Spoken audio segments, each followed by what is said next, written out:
I saw her lipstick first, bright red, glistening under the chandeliers. Andrea never used to wear it that bold, not until recently when she decided to flaunt herself. It was our 10th wedding anniversary dinner, right in my parents' spacious dining room, surrounded by our families.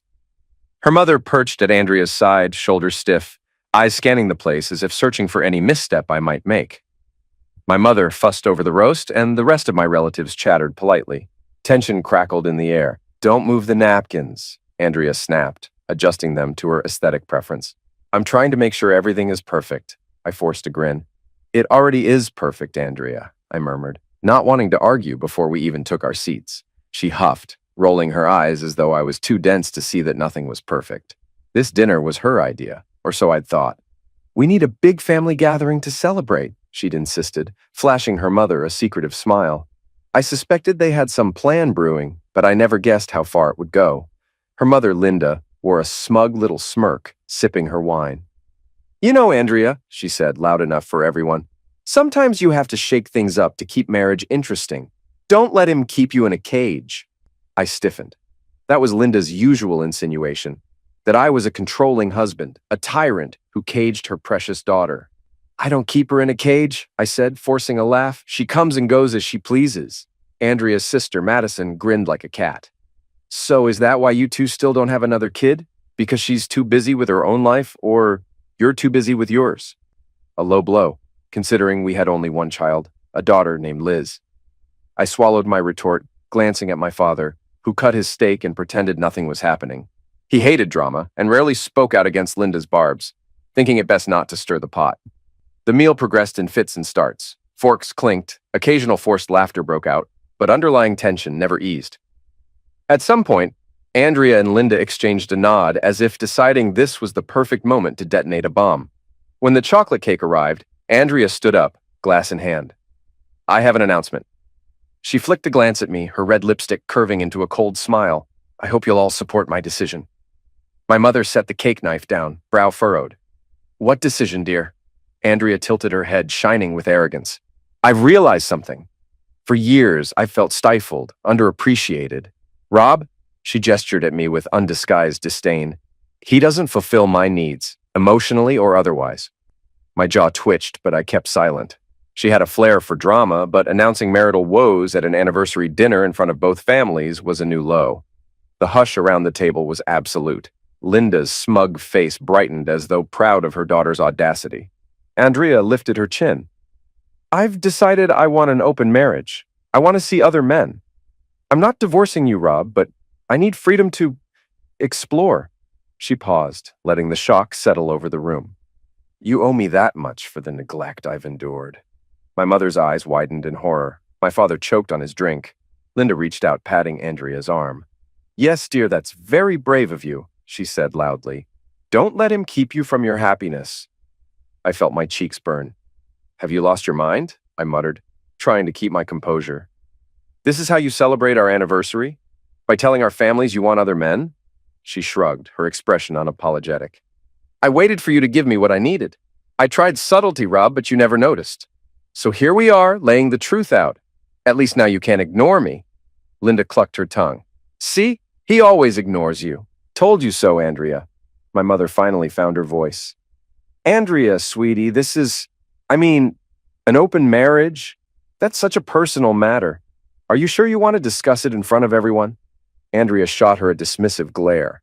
"I'm sick of secrets. If I don't speak my truth, no one will know what he's really like. He only cares about work, money, his precious image. He never looks at me the way I deserve." I fought the urge to flip the table. "And you think sleeping with other men will fix that?" I hissed. Linda waved a hand.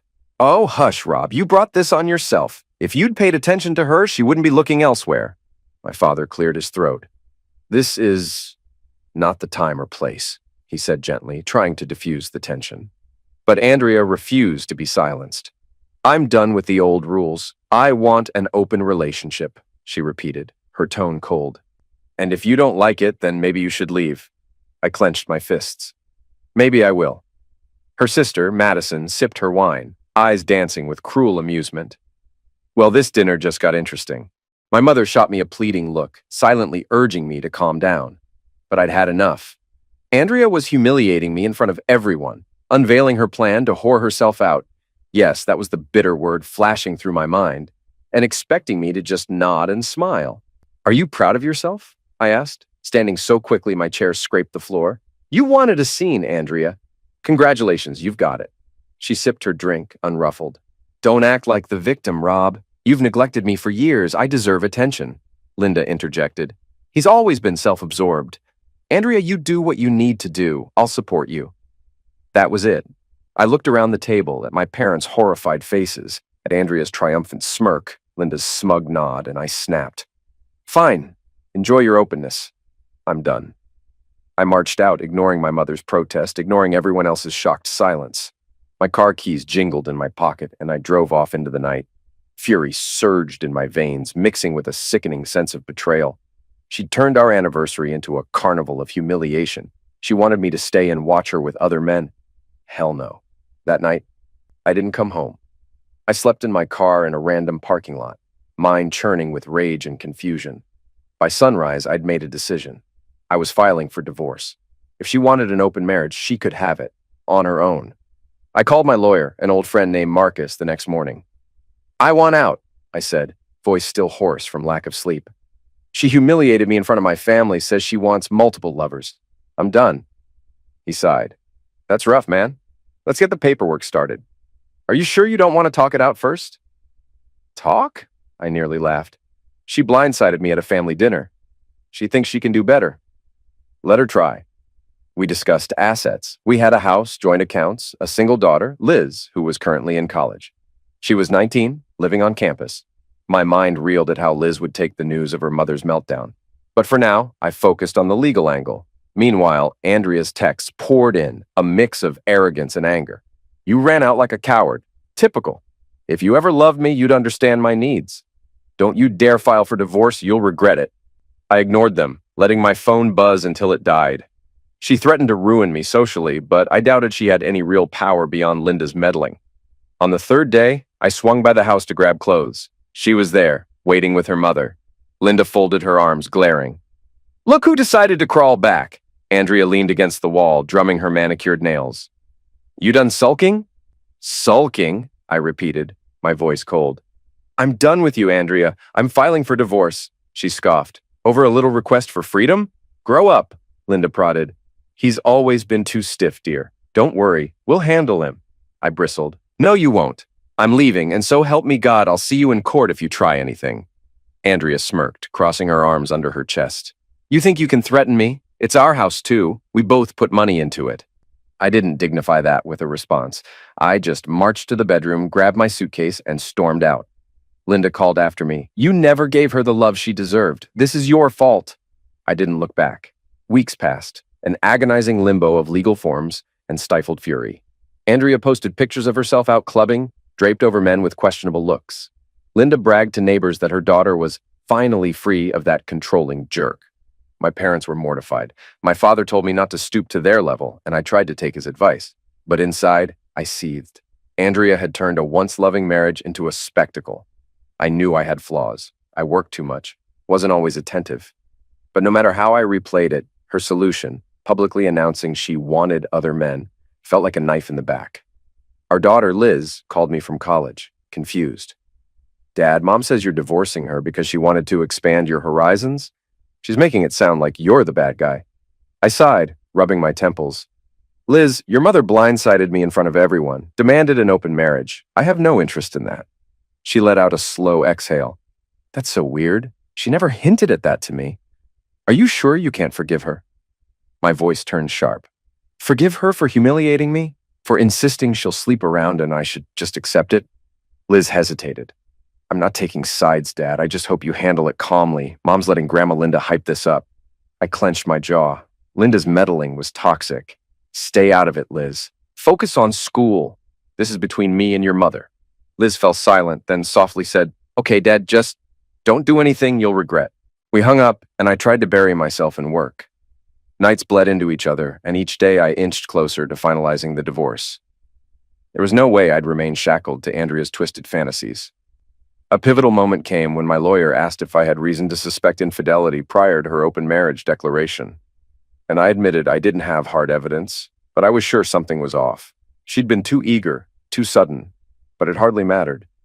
We lived in a no-fault divorce state. Her betrayal only impacted negotiations if I wanted to fight dirty. I wasn't above fighting dirty. I wanted to keep my share of what I'd earned. While the legal wheels turned, I discovered something else. Andrea and Linda were spinning a story that I'd abandoned her, that I was always emotionally abusive, controlling, never letting Andrea have a life. She insisted she'd asked for an open marriage because she felt trapped, unloved. Some neighbors believed her. Others rolled their eyes. My parents were outraged. One evening, I found Andrea waiting outside my parents' home. She marched up to me, eyes blazing. "Sign these settlement papers," she demanded, shoving them against my chest. I scanned them. She wanted half the house, half my savings, and monthly spousal support. "You're out of your mind," I said. "We barely have that much left on the mortgage. Why should you get half my savings? I earn most of that." She tossed her hair. "Because you forced me into a dead marriage. Now I need a new life. Mom says I deserve compensation." I laughed bitterly. "You want to sleep around? Then want me to foot the bill?" "Dream on." Linda appeared, stepping from the car. "You'll sign or we'll drag you through court.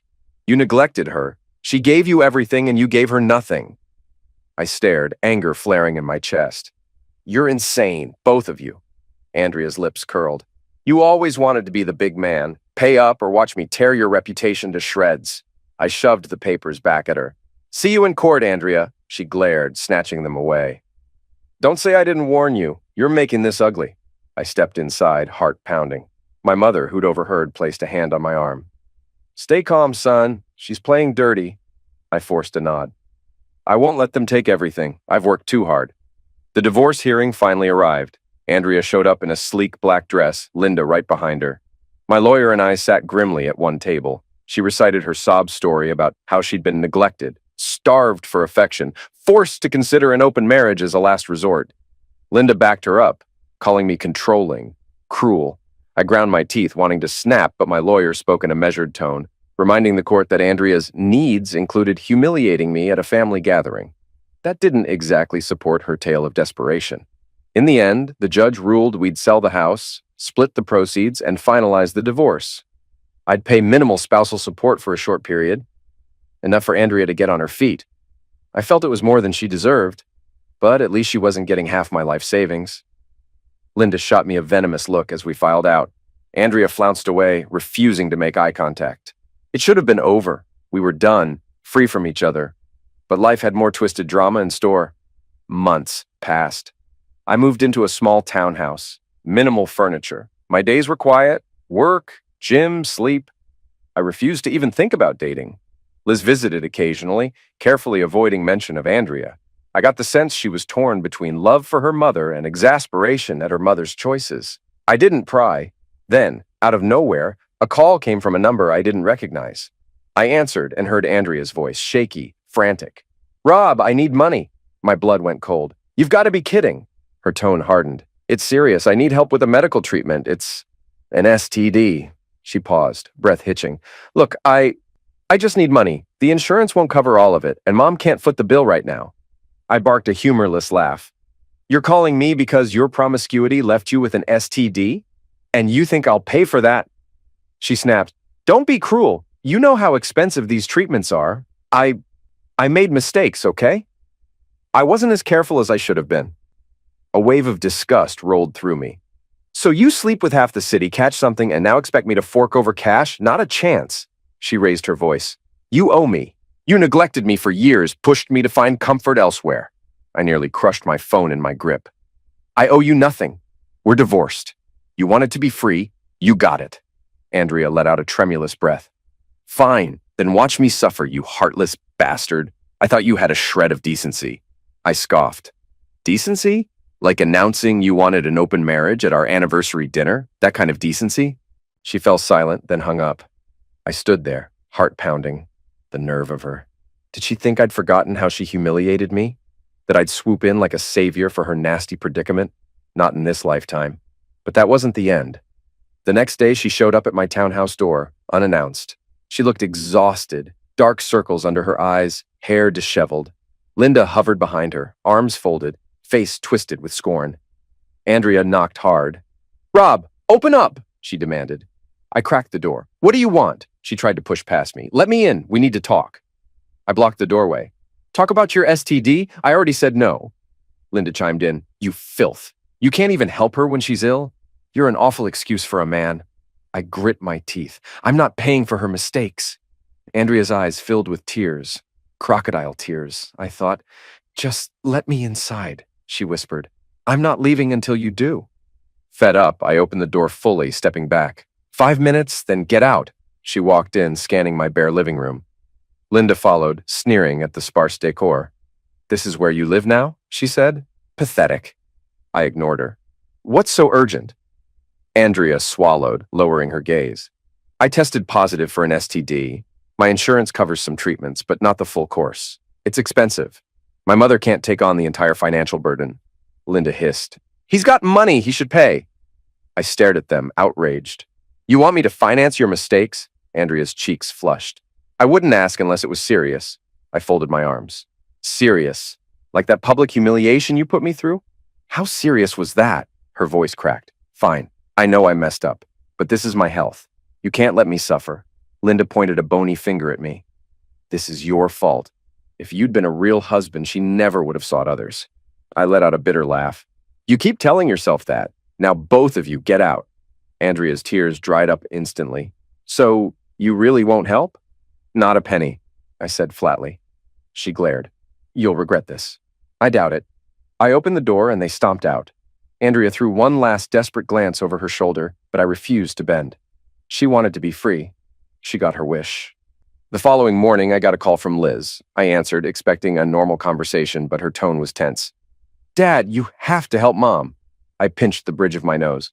Let me guess, she cried to you about her STD? Liz sighed. Yes, and it's worse. She said she might have another issue. She's pregnant. A strange numbness settled over me. Pregnant.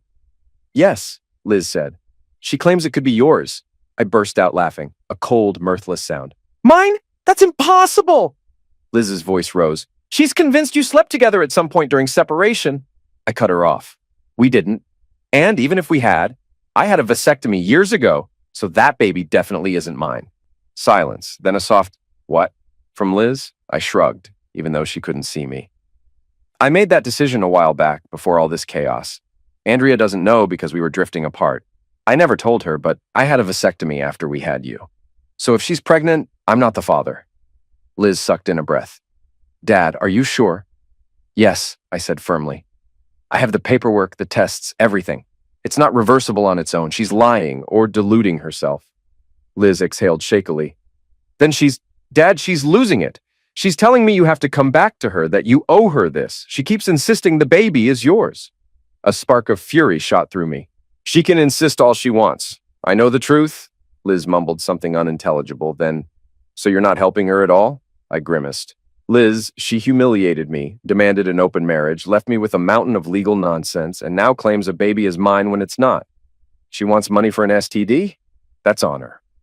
I love you, kid, but I won't be manipulated. Liz's voice trembled. I'm not trying to manipulate you. I just don't want Mom to spiral deeper. I closed my eyes.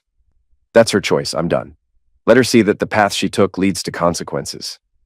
Liz choked back tears. You two used to be so happy. Now it's like you're strangers. I felt a pang of regret. Sometimes people change. I'm sorry, Liz, but I can't fix her mess. She sniffed. I understand. Just maybe don't slam the door if she's truly desperate. I said nothing. After a pause, Liz said goodbye and we hung up. My anger flared at Andrea's absurd claim. She was pregnant, wanted me to come back, to foot her medical bills, to fix everything. She'd made me the villain for years, but now she needed me. Too bad, I thought. That night, Andrea showed up again, alone. No Linda, no dramatic flair. Just her, standing in the cold outside my townhouse. We need to talk, she said, voice subdued. I almost shut the door in her face, but curiosity pricked me. About what? Another extortion attempt? She bit her lip. I'm pregnant. I arched an eyebrow. So I've heard? She inhaled sharply. It's yours. I couldn't help a spiteful grin. Good luck proving that, her voice wavered. Rob, we were together a few times before we separated. Remember? You don't even recall? It could have happened then. I've counted the weeks. I cut her off. I had a vasectomy after Liz, so you're lying. She looked stunned for a second, then recovered. That's impossible. How dare you keep that from me? I shrugged, feigning indifference. Didn't see the need to share. We were drifting apart. If you were truly pregnant with my child, it would have happened years ago. But now, no chance. Her lip trembled. You're lying! Show me proof! I glared. I don't owe you anything. Get off my porch! Her eyes filled with tears. Rob, I'm scared. I have an STD. I'm pregnant. My mother doesn't have enough money to cover everything. And now you're telling me you can't possibly be the father. Do you know what that means for me? I folded my arms. It means you have another man's baby. It means you messed up, not my problem. She let out a broken sob. All because you neglected me. I made mistakes, but you pushed me there. I tried to talk to you, but you were always busy, always ignoring me. If you just loved me, none of this would have happened. A pang of guilt stirred. Maybe I had neglected her, but that didn't justify her actions now. You humiliated me at our anniversary, demanded I let you sleep with other men. Don't pin that on me, Andrea. You made a choice. Her tears kept falling. And you're making a choice now to abandon me again. You're so heartless. I pointed to the street. Leave. I'm not your savior. Go find the real father of your baby. Maybe he'll pay for your treatments. She shook her head slowly, tears dropping onto her blouse. I hate you, Rob. Sure you do, I said, holding the door. Now get out. She finally turned away, shoulders shaking as she hurried down the path. I locked the door, chest tight. Part of me felt twisted satisfaction seeing her crumble. Another part felt sick. Once we'd been in love, now she was desperate, and I was the cold villain. Maybe that's how it was meant to be. Days later, Linda ambushed me in a supermarket aisle, hissing accusations under her breath. You vile creature! Andrea's carrying your child and you won't help her. You'd let her suffer with an STD and no money? I grabbed a box of cereal, ignoring the stares of nearby shoppers. It's not my child, Linda. Ask your precious daughter about the men she's been with. She jabbed a finger at my chest. You're a liar! She told me everything. How you two slept together one last time right before you left. That baby is yours. You're just running away. I felt my temper flare. I had a vasectomy. She never told you that part, did she? So whoever fathered that kid isn't me. Linda blinked, momentarily thrown off. You can't be serious, I shrugged. Believe what you want, she sputtered. Then, this is all your fault anyway. She never would have gone to other men if you'd been a real husband. You'll pay for her medical bills out of guilt if nothing else. I snorted. Go to hell, Linda. I'm not paying for anything. She looked ready to slap me, but I just walked off, adrenaline coursing through my veins. Enough was enough. I was done letting them bully me.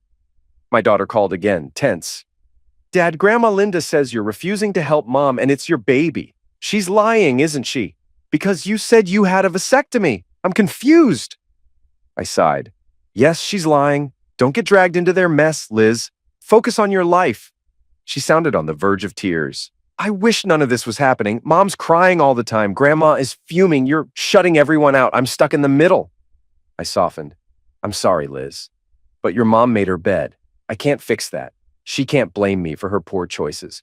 If she has an STD and a baby on the way, she needs to handle it herself. Liz whimpered. Dad, she's my mother. I can't just watch her self-destruct. Pain throbbed behind my eyes. I get it, but I'm not stepping in. I have no obligation. Legally, morally, I'm done. She sniffled. All right, I love you, Dad. Love you too, Liz. We ended the call and I stared at the wall, wrestling with guilt. But I reminded myself that Andrea had crossed every line. Her mother had fueled her arrogance, and now they were reaping consequences. A few days later, Andrea texted me a dramatic message. I'm ill. I might lose the baby if I don't get better treatment. Please, Rob, don't let this happen. I reread it several times, my heart oddly heavy. Even if it wasn't my child, a baby might be lost because she couldn't afford proper care. Was that truly my responsibility? My entire being rebelled at the notion of letting an innocent life suffer for Andrea's sins. But rationally, it wasn't my child. She had no claim on me. I typed back a short reply. Not my child, not my problem. Her response came in a tirade of curses. You're evil. You'll burn for this.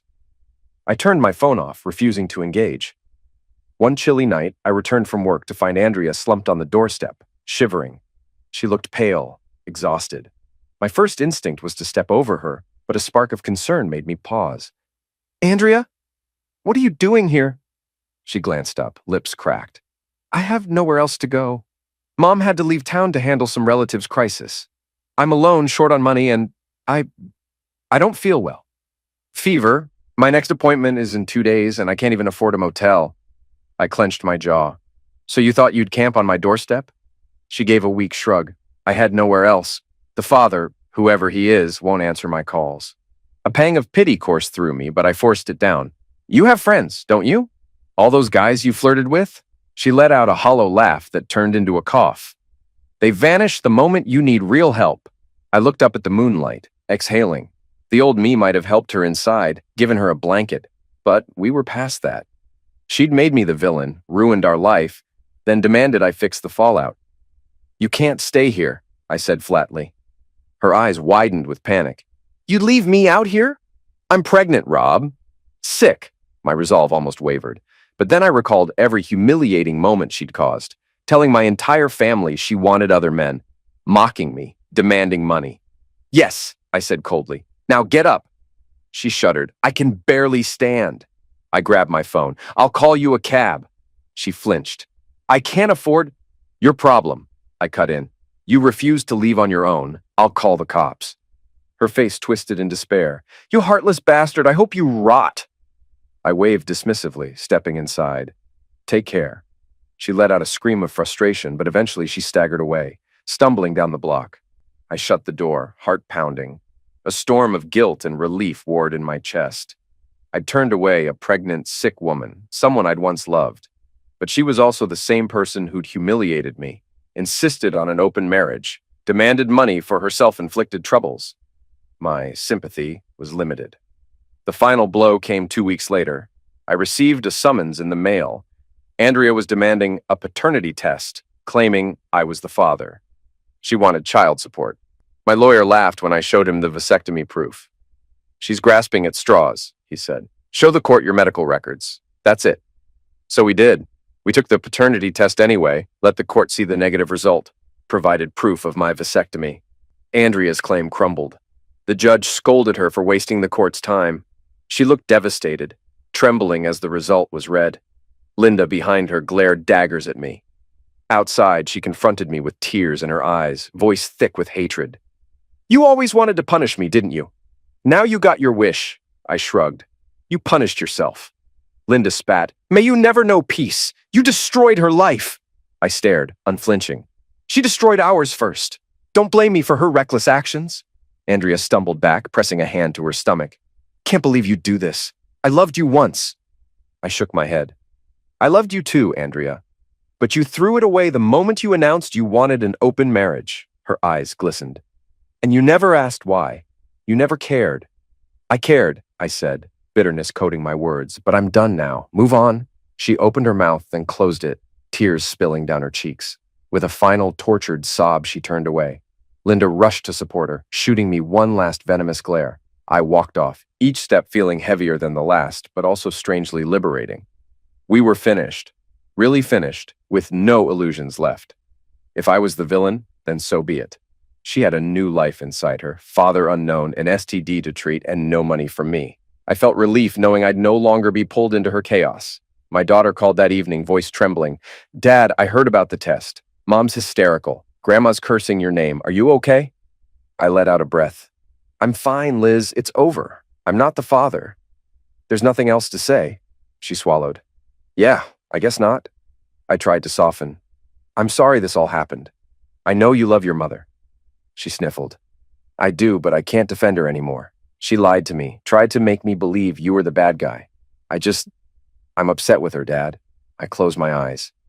You don't have to pick sides. She's still your mother. Liz let out a shaky sigh. I know, but I can't support the way she acted. She's lost everything. I'm afraid she'll end up alone.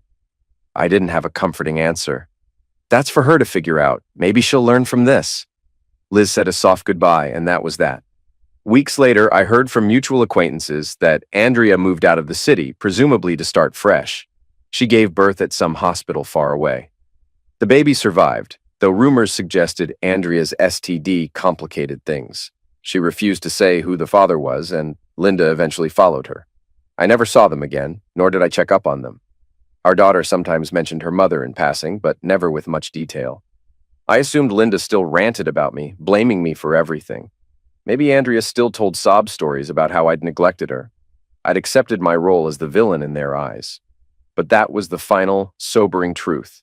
She had tried to claim I fathered a child, demanded money for an STD, and expected me to rescue her after shattering my dignity. Life wasn't a soap opera where I'd come crawling back. She realized it too late. And so I stood on my porch one evening, gazing at the sunset with a grim satisfaction. I'd learned a harsh lesson about relationships, trust, and how quickly love can twist into something ugly. Andrea had played her part, Linda had fueled her arrogance, and I had become the cold, vengeful husband who refused to bail her out when her fantasies collapsed. Some might say I was heartless, others would argue I merely delivered poetic justice. In the end, neither viewpoint mattered. What mattered was I'd broken free of her manipulations. She wanted an open marriage, she got her freedom, complete with diseases, an unknown father for her baby, and an empty bank account. I stepped inside my small townhouse, locked the door, and felt a strange sense of peace. My life was quiet, lonely at times, but honest. I'd rather be alone than chained to a toxic fantasy. If that meant I'd forever be the villain in her story, so be it. I knew the truth.